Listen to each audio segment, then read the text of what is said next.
안녕하세요. 저는 서울부민병원 소아정형외과 전문의 정재훈입니다.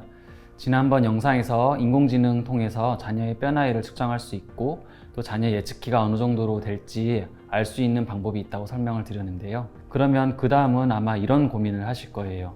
뼈 나이를 측정했는데 우리 아이의 예상키가 나의 기대보다 낮다면 어떻게 할 수 있을까요? 키 크는 방법이 있을까요? 여기서 많은 엄마 아빠들은 성장 호르몬 치료를 고민하실 겁니다. 성장 호르몬 치료는 우리 몸에서 자연스럽게 나오는 성장 호르몬을 인공적으로 만들어서 그것을 나에게 주입하는 치료 방법을 말하는데요. 성장 호르몬은 보통 우리 머리, 뇌에 있는 뇌하수체로부터 발생을 합니다. 주로 밤에 잠을 잘 때, 그리고 깊은 수면을 할 때 뿜어져 나오는 양상을 보이는데 그 호르몬을 인공적으로 만들어서 주사를 하는 방법입니다. 성장 호르몬을 맞으면 키가 보통 7cm 정도까지는 더 커질 수 있다고 합니다. 여러분들이 많이 아시는 축구선수 리오넬 메시 아시죠? 그분도 성장 호르몬 결핍증으로 진단이 돼서 어렸을 때 성장 호르몬 주사 치료를 받았고요.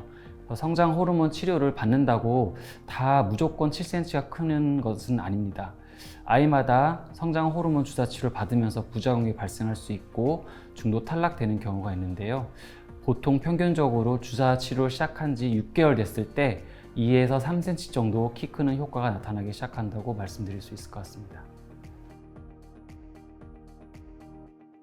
성장 호르몬 치료는 2년에서 3년 정도 꾸준하게 주사 치료를 매일매일 해야 7cm에서 8cm 정도 키를 늘릴 수 있는 걸로 알려져 있습니다. 2년에서 3년 동안 매일매일 아이의 배에다 피하 주사를 한다는 게 굉장히 쉬운 일은 아닐 겁니다.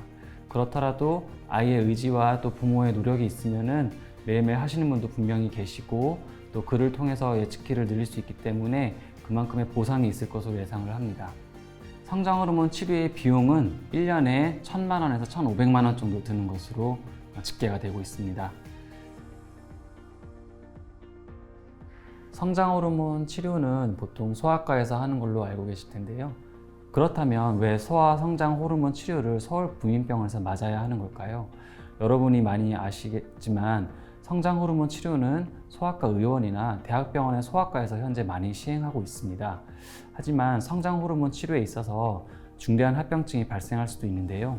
가장 대표적인 합병증은 소아 당뇨나 두통 같은 일반적인 합병증도 있지만 정형외과적으로 진단하고 빨리 발견하지 않으면 안 되는 중대한 합병증이 있습니다. 예를 들면 척추 측만증이나 대퇴골두 골단 분리증이라는 심각한 합병증이 발생하기도 합니다. 대퇴골두 골단 분리증이라는 말이 아주 어려운 용어처럼 들리는데요.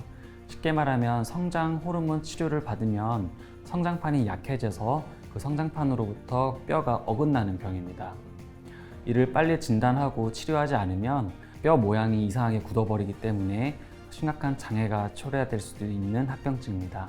성장 호르몬 치료를 소아정형외과 전문의와 함께 하시면 그러한 심각한 합병증을 조기에 발견할 수 있고 또 바로 수술까지도 가능하기 때문에 강서구의 유일한 소아정형외과 전문의 3인이 진료하고 있는 서울부민병원에서 성장 호르몬 치료를 받으시길 권유드립니다.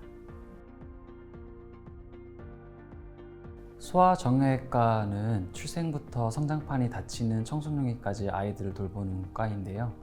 대부분 처음 들어보셨을 거고 소아정형외과가 도대체 무슨 분과인지 궁금해 하시는 분들도 있을 겁니다. 예를 들어 아이의 팔이 부러졌는데 대부분의 부모님들은 걱정이 많이 되셔서 대학병원 응급실로 찾아가실 겁니다.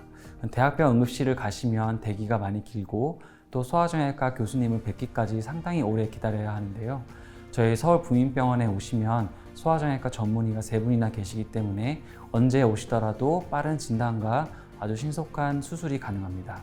실제로 제 환자 중에 상완골이 부러져서 대학병원에 갔으나 바로 수술이 안 된다는 이야기를 듣고 저희 병원을 방문하셨고 저희 병원에 오시자마자 바로 진단 후에 수술을 시행하여서 잘 회복하였습니다.